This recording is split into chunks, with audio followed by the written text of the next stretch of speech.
नमो तस्य भगवतो अरहतो सम्मा सम्बुद्धस्य।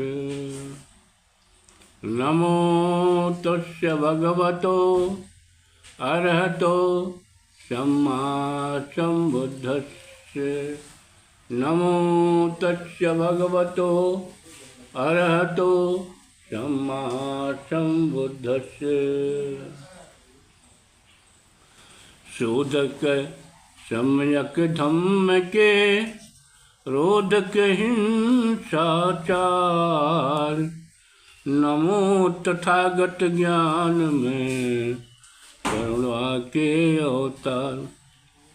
जो सही धर्म को खोजने वाले हैं, जो हिंसाचार को रोकने वाले हैं, जो ज्ञान से संपन्न हैं तथा जो दया के अवतार हैं, उन तथागत को हम नमस्कार करते हैं। राजकुमार सिद्धार्थ ज्ञान की खोज में अपना राष्ट्रीय ऐश्वर्य, सुख समृद्धि, पूर्ण जीवन की त्याग करके सन्यासी जीवन व्यतीत करने के लिए युवावस्था अर्थात 29 वर्ष की आयु में कामना रहित होकर गृह त्याग कर सन्यासी हो गए। वन वन नगर नगर चारिका करते रहे। राजकुमार सिद्धार्थ पैदल चारिका करते हुए मल्लगणराज के अनपुरिया नगर में पहुंचे।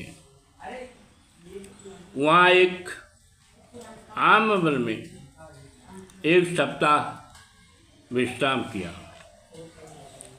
वे नगर में दिन में एक बार भिक्षाटन के लिए निकलते थे।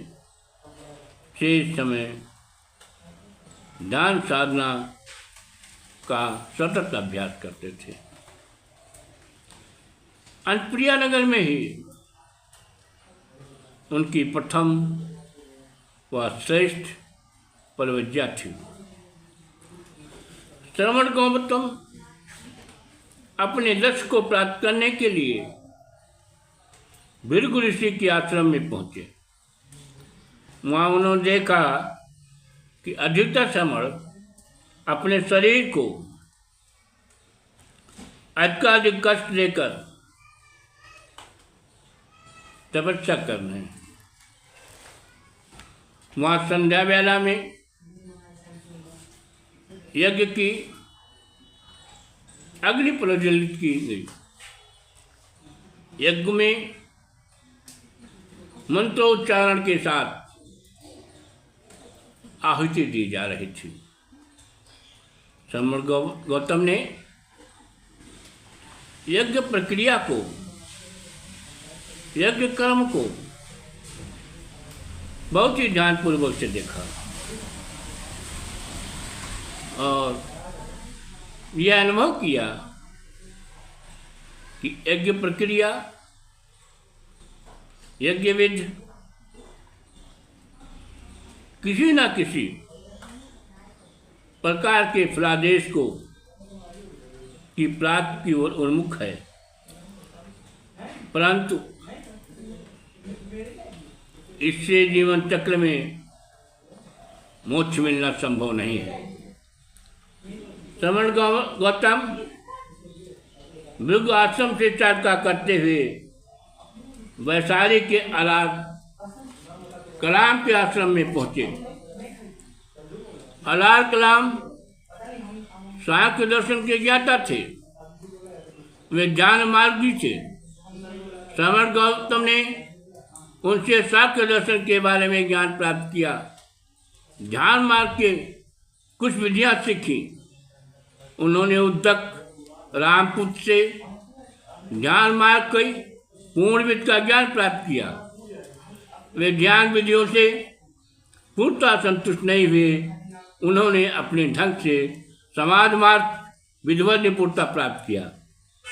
वैशाली से प्रस्थान करने में प्रयागराज की ओर गए। तारत तारत नदी नद नारन, लाधि चले बस शैल पठारन। बिन पद तान चलन जल जातु, दास ते पंत यमन तिन पातु।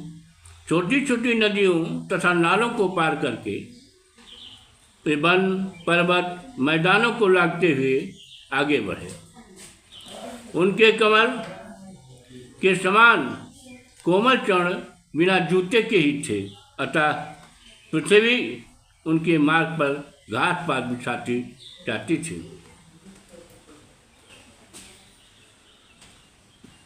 जाहि जहाँ भिक्षाटन काजू, जहि पुलक जन पामहि राजू। करहि गमत जब गावते बीचा, ढेर रही नर नाल बगीचा। जहाँ कहीं भी भिक्षाटन मांगने जाते थे, लोग इस प्रकार मसन्न होकर भिक्षाटन दे देते थे मानो उन्हें राज मिल गया हो। जब वे गांव के बीच से होकर गुजरते थे तो वहाँ के स्त्री पुरुष पास आकर उनको घेर लेते थे। देख देख मुख चंद सब, पावहि बड़ चित चैन। माज न पावहि पुलक पट, ताज न पावहि नैन। समर गौतम के मुखचंद्र को देखकर उनके मन को चित्त को बड़ी शांति मिलती थी। वे ना तो पलक मार पाते थे और ना आँखें हटा पाते थे। लख मुख मंजू परम सुख लहई, जे देखत ते देखत रही। बैठ रही जे आलस भाड़े, ते लख हो ये तुरंत ही ठाड़े। उनके सुंदर मुख को देखकर लोगों को अत्यंत सुख प्राप्त होता था, जो उन्हें देखते थे देखते ही रह जाते थे। लोग आलस्य बस बैठे रहते थे, उन्हें देखते ही तुरंत उड़ जाते थे। ते कहीं दाऊँ न ले कहीं बाऊँ, करहीं प्रणाम परहीं बंद पाऊँ। करुण स्वरूप तरुण भय देखी, दरिद्र भई तब नारी विसेखी। भूली एक भयं भऊ जोगी, वही है कौन मदन सुख भोगी। वे लोग न दाएं देखते थे न बाएं देखते थे, सब आगे बढ़कर उनके पैरों पर गिरकर प्रणाम करते थे।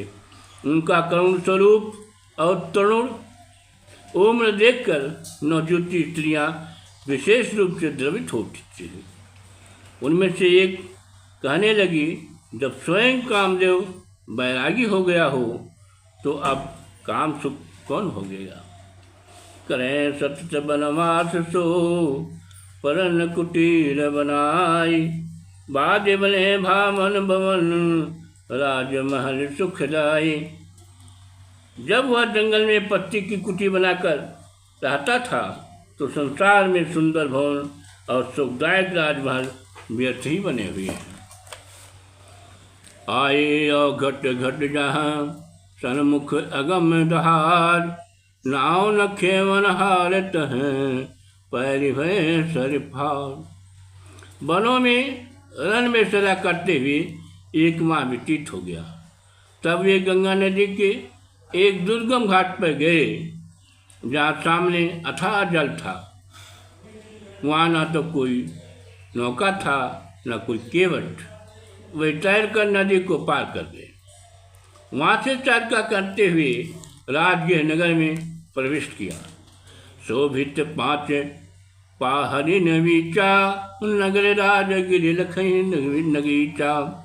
चूमहि सौंदर्य शिखर नवताने, केतु पताक पवन फहराने।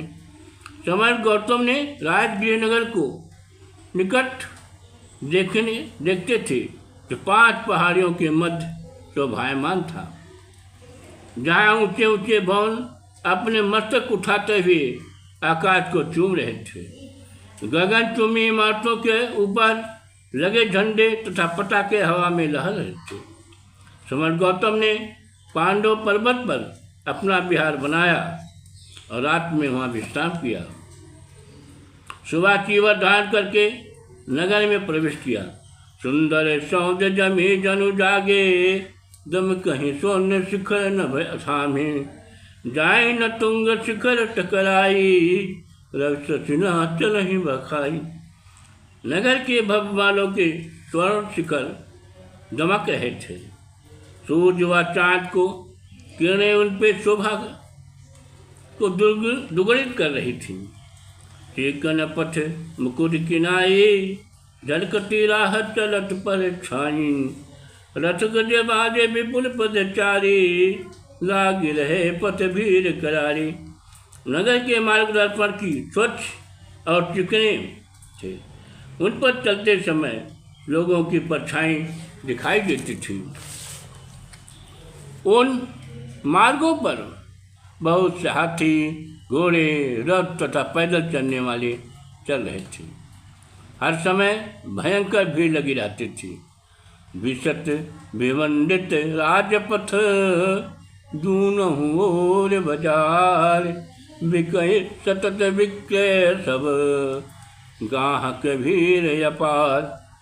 विस्तीर्ण राजमार्ग के दोनों ओर सजे बाजार थे, जहाँ हमेशा सब प्रकार के सौदे बिकते रहते थे और ग्राहकों का अपार भीड़ लगी रहती थी। लोग खरीदारी करते टहलते बाजार में घूम रहे थे। नमो बुद्धाय।